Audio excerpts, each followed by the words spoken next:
Apple and Google spent more money on patents last year than they did on research and development. There are so many lawsuits over patent infringement now that this phenomenon has become known as the patent war. On the iPhone alone, there are more than 1,200 patents meant to protect and encourage innovation. But according to the New York Times, they're doing the opposite. These numbers can make it nearly impossible for inventors to create new smartphone innovations without potentially infringing on patents that already exist.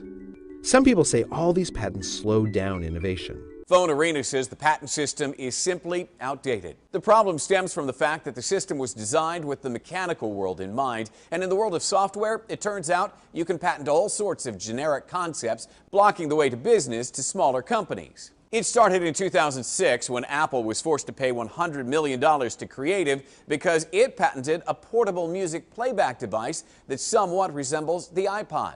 So when plans for the iPhone started, former CEO Steve Jobs said, "We're going to patent it all." Even if the patents get rejected, companies can reword and resubmit the application until it gets approved. Patent examiner Robert Buddens had this to say on the process. "When I get an application, I basically have 2 days to research and write a 10 to 20-page term paper on why I think it should be approved or rejected. I'm not going to pretend like we get it right every time."